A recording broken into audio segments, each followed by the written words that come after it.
ನೀನ್ ಮಾತಾಡ್ತಿರು, ನಾನು ಬರ್ತೀನಿ.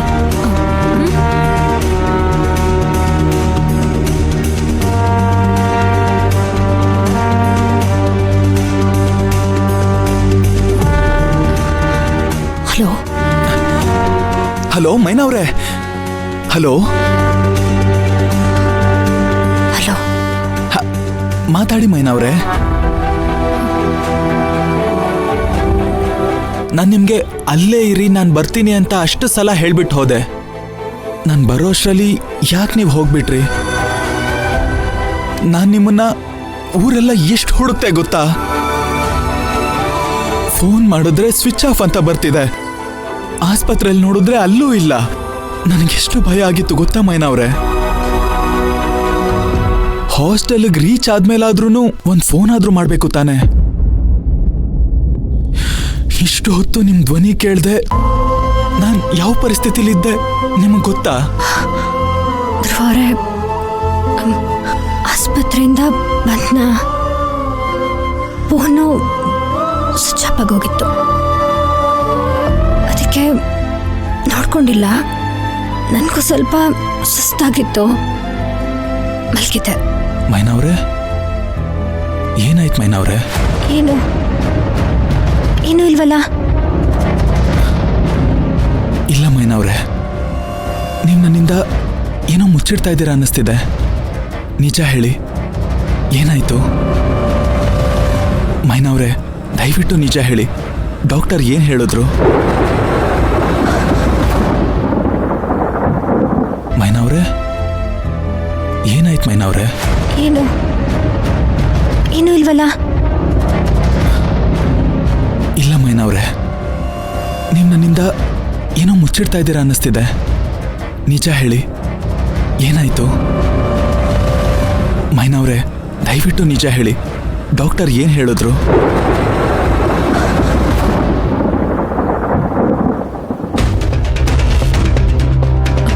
ಅದು ಏನು ಹೇಳಿದ್ರು ಅಂತ ಹೇಳಿ. ಊಟ ನಿದ್ದೆ ಮಾಡ್ತಿಲ್ಲ, ಅದಕ್ಕೆ ಹಿಂಗಾಗೈತೆ. ಸರಿಯಾಗಿ ಊಟ ನಿದ್ದೆ ಮಾಡಿ ಎಲ್ಲ ಸರಿ ಹೋಯ್ತದೆ ಅಂತ ಹೇಳಿದ್ರು. ಅವರು ಅಷ್ಟೇನಾ ಹೇಳಿದ್ದು? ಅದು ಬಿಟ್ರೆ ಬೇರೆ ಏನೂ ಸಮಸ್ಯೆ ಇಲ್ವಂತ? ಸಮಸ್ಯೆನಾ? ಏನು ಸಮಸ್ಯೆ ಆಗೈತೆ? ನಾನು ನಿಮ್ಮನ್ನು ಕೇಳಿದ್ರೆ ಮತ್ತೆ ನೀವು ನನ್ನನ್ನೇ ಕೇಳ್ತಾ ಇದ್ದೀರಲ್ವಾ? ಇಲ್ಲ ಧ್ರುವ ಅವರೇ, ಏನೋ ಸಮಸ್ಯೆ ಇಲ್ಲ ಅಂತಾನೆ ಹೇಳಿದ್ರು. ಮೈನಾ ಅವರೇ, ನಿಜ ಹೇಳಿ, ಕರೆಕ್ಟಾಗಿ ಹೇಳಿ. ಡಾಕ್ಟ್ರು ಹೀಗೆ ಹೇಳಿದ್ರಾ? ಹೇಗೆ ಅಂದ್ರೆ? ಅದೇ ನೀವಿವಾಗ ಹೇಳಿದ್ರಲ್ಲ, ಹಾಗೆ ಹೇಳಿದ್ರಾ? ಹೌದು. ಯಾಕೆ?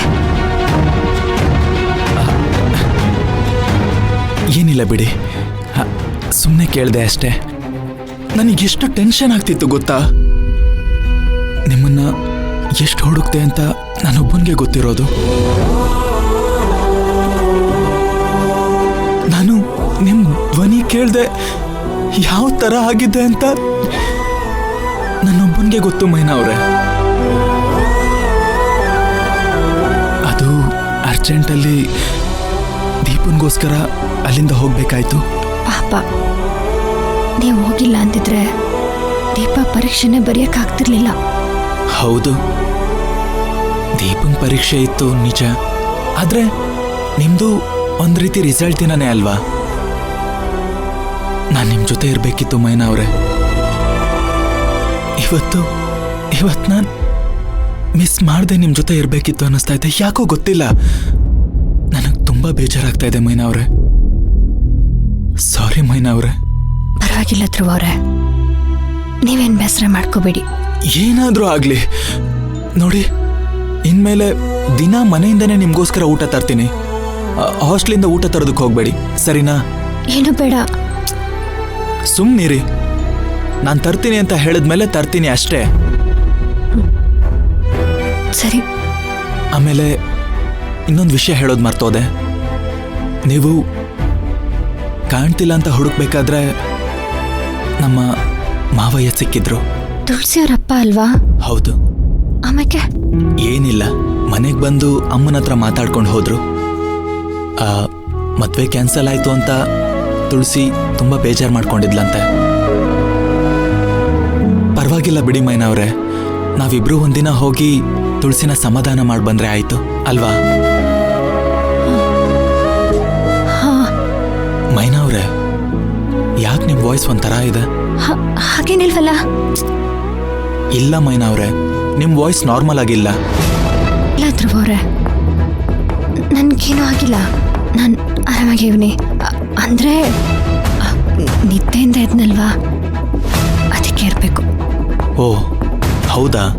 ಸರಿ ಧ್ರುವವ್ರೆ, ನಾನು ಮಲ್ಕೋತೀನಿ. ಫೋನ್ ಇಡ್ಲಾ? ಹಾ ಸರಿ ಸರಿ, ರೆಸ್ಟ್ ಮಾಡಿ. ನೀವು ನಾಳೆ ಸೈಕಲಲ್ಲೆಲ್ಲ ಹೋಗ್ಬೇಡಿ, ನಾನೇ ನಿಮ್ಮನ್ನು ಪಿಕ್ ಮಾಡ್ತೀನಿ, ಸರಿನಾ? ಸರಿ.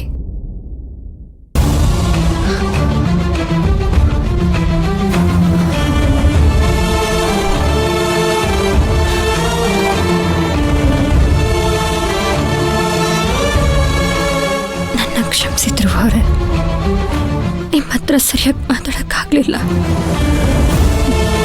ಅದಕ್ಕೆಲ್ಲ ಕಾರಣ ಇದೆ, ಆದರೆ ಹೇಳ್ಕೊಳಕ್ಕಾಯ್ತಿಲ್ವೇ?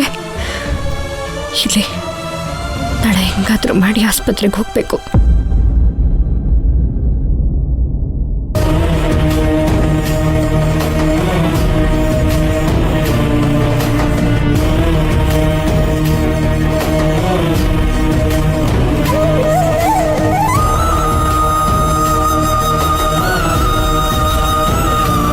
ಕಾಂತಪ್ಪಣ್ಣ, ಇದೇನು ಗೇಟು ಓಪನ್ ಆಗಿದೆ, ಕಾಂತಪ್ಪಣ್ಣನೂ ಕಾಣಿಸ್ತಾ ಇಲ್ಲ.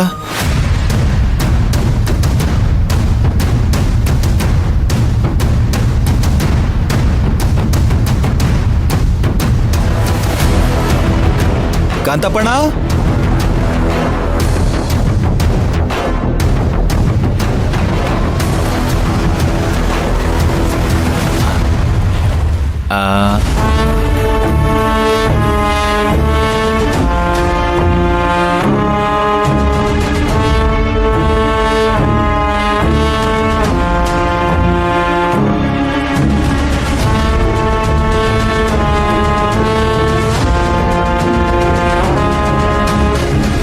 ಫೋನ್ ತೆಗಿತಾ ಇಲ್ಲ.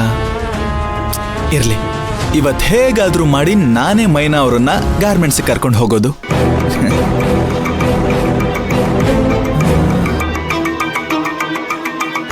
ಮೈನಾ, ಮೈನಾ, ಕಾಂತಪ್ಪಣ್ಣ, ಕಾಂತಪ್ಪಣ್ಣ, ಓ ಮೈನಾ, ಬನ್ನಿ ಬನ್ನಿ.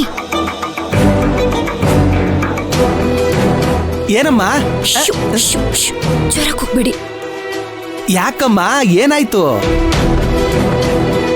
ಧ್ರುವ ಅವರು ನನಗೋಸ್ಕರ ಗೇಟ್ ಹತ್ರ ಕಾಯ್ತಾವ್ರೆ. ಹಾ ಬಂದಿದ್ದಾನೆ, ಒಳಗ್ ಕಳಿಸ್ಬೇಕಂದ್ರೆ ಮೇಡಮ್ ಬೈತಾರೆ ಕಣಮ್ಮ. ಇಲ್ಲ ಇಲ್ಲ ಇಲ್ಲ,